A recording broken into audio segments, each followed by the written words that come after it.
Salam sejahtera dan salam dalam kasih Tuhan kita Yesus Kristus.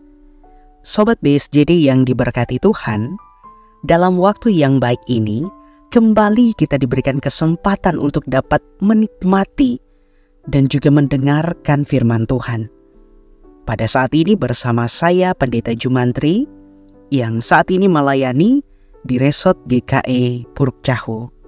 Adapun firman Tuhan bagi kita pada saat ini didasarkan dari Kitab Kejadian pasal 45 ayatnya yang pertama sampai dengan yang ke-20. Namun pada saat ini saya akan membaca ayatnya kelima dan yang ke-7. Demikian firman Tuhan. Tetapi sekarang janganlah bersusah hati dan janganlah menyesali diri, karena kamu menjual aku ke sini, sebab untuk memelihara kehidupanlah Allah menyuruh aku mendahului kamu. Maka Allah telah menyuruh aku mendahului kamu untuk menjamin kelanjutan keturunanmu di bumi ini dan untuk memelihara hidupmu sehingga sebagian besar daripadamu tertolong. Yang berbahagia ialah mereka yang mendengarkan firman Allah dan yang melakukannya. Amin. Sobat BSJD yang diberkati dan dikasihi dalam Tuhan, nas ini tentunya menjadi salah satu bagian dalam rangkaian cerita tentang perjalanan dan kisah hidup seorang Yusuf, yang mana pada nas yang kita baca ini dia telah mengungkapkan siapakah dirinya. Dan tentu keterkejutan lantas beralih pada para saudaranya, dan tak lama berselang rasa terkejut itu digantikan oleh ketakutan atas dosa yang telah mereka lakukan di masa lalu kepada Yusuf. Kita dapat melihat ada beberapa perubahan yang terjadi pada diri anak-anak Yakub. Setelah sekian tahun, mereka yang dahulu dipenuhi dengan rasa iri dan juga kesal dalam keadaan kritis dan pengalaman yang buruk yang saat itu sedang menimpa mereka, menjadikan mereka kemudian memaknai hidup mereka kembali. Yusuf yang setia kepada Tuhan dalam penderitaan akhirnya bisa menjadi penolong bagi saudara-saudaranya.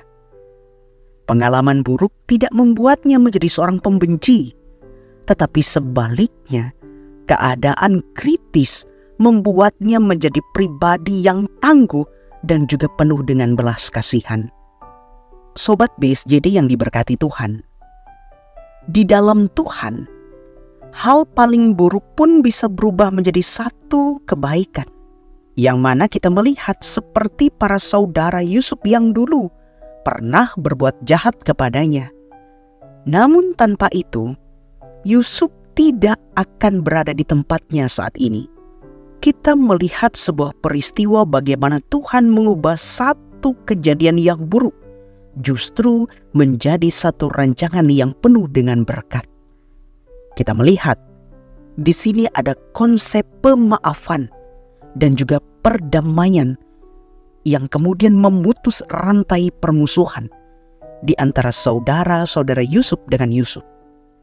Berbicara tentang sebuah perdamaian. Perdamaian dapat terjadi ketika dua hal ini. Yang pertama, ada masa krisis. Yang kedua, saat seseorang kemudian melihat kasih Tuhan. Orang mungkin kadang berpikir bahwa seseorang dapat berubah menjadi baik itu karena hukuman, sanksi, atau pemberian efek jerah. Bisa jadi itu memang benar adanya. Tetapi lebih banyak orang menjadi baik justru karena menerima kebaikan dari orang lain. Hukuman, sanksi, dan pemberian efek jera akan menimbulkan ketakutan. Banyak orang yang menjadi patuh dan taat karena takut. Tetapi banyak dari antara mereka lalu meneruskan tradisi ketakutan itu kepada orang yang lebih kecil daripada mereka. Dan bisa kita lihat di sekitar kita, bahwa di balik hukuman, diam-diam selalu tersimpan dendam yang tidak selesai. Hukuman tidak pernah mengajarkan kebaikan dengan tuntas. Kalau kita melihat dari cerita seorang Yusuf, Yusuf bisa saja menghukum saudara-saudaranya atas apa yang telah mereka lakukan dahulu kepadanya. Tetapi hal itu tidak terjadi. Sobat BSJD yang diberkati Tuhan, perubahan hidup menjadi baik, atau yang biasa kita kenal dengan bahasa pertobatan, biasanya tidak terjadi dalam keadaan baik-baik saja. Orang berubah atau bertobat karena orang tersebut sudah ada dalam keadaan jatuh, bahkan jatuh yang sangat dalam. Orang tersebut dapat menyesal, bersedih, dan merasa dihukum oleh perbuatannya sendiri atau keadaan hidupnya yang begitu berat. Sobat BSJD yang diberkati Tuhan, begitu juga dengan hidup kita sehari-hari.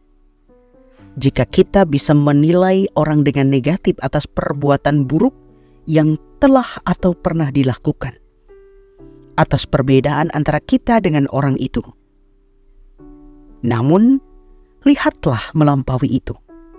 Lihatlah bahwa kita pun juga dia adalah orang-orang yang dikasihi Tuhan, diterima dan diampuni. Apa bedanya? Jika kita melihat hidup dengan mata dendam, maka dendam dan ketidakpercayaan yang terus-menerus lahir dan diperanakan. Tetapi jika kita melihat dengan mata penerimaan dan pemaafan, sebagaimana Tuhan yang merangkul dan mengasihi semuanya, maka semuanya itu adalah saudara. Pemeliharaan Allah sungguh nyata dalam bentuk campur tangannya dalam hidup kita. Rencana Tuhan tidak ditentukan oleh tindakan manusia. Allah dapat bekerja melalui segala tindakan apapun, baik atau bahkan yang buruk. Apa yang terjadi pada kehidupan Yusuf dapat pula terjadi dalam kehidupan kita. Allah mempunyai rencana yang indah ketika orang lain berniat jahat terhadap kita. Tetapi ingatlah bahwa mereka hanya alat Tuhan. Kedaulatan Allah dan pemeliharaan Allah berada di atas dan melampaui tindakan-tindakan orang lain terhadap kita. Allah turut bekerja untuk mendatangkan kebaikan bagi kita, umat-Nya. Amin. Mari kita berdoa. Bapa Sorgawi Tuhan kami dalam Yesus Kristus, kami telah mendengarkan firman-Mu pada saat ini.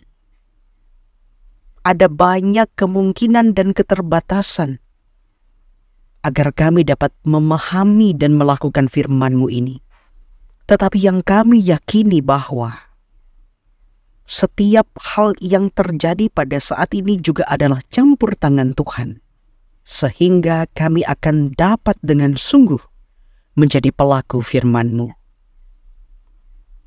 Tuhan, tak jarang dalam hidup kami mengalami berbagai macam hal yang buruk yang bisa saja mendatangkan kesedihan, duka, dan kepahitan dalam hidup kami.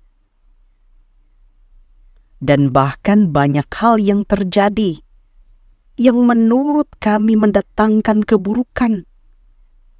Tetapi pada saat ini kami yakini dan percaya bahwa dalam setiap hal yang kami alami dan yang terjadi, semuanya adalah kehendak Tuhan. Mampukanlah kami Tuhan, agar kami dapat mampu dan juga kuat menerima setiap rancangan Tuhan dalam hidup kami. Karena yang kami tahu bahwa Tuhan merancangkan damai sejahtera, bukan kecelakaan. Karena itu pada saat ini ya Tuhan, jikalau dalam hati kami masih terdapat iri hati, dengki, juga dendam, dan apapun itu, perdamaikanlah kami dengan semuanya itu. Dan gantikanlah hati kami yang penuh dengan hal yang buruk menjadi hati yang siap untuk dibentuk dan juga diproses, agar kami menjalankan kehendak dan rencana Tuhan. Biarlah karena kasih Tuhan yang selalu menjaga, melindungi, serta menyertai kami beroleh damai sejahtera. Dalam nama Tuhan Yesus Kristus, kami berdoa dan mengucap syukur. Amin.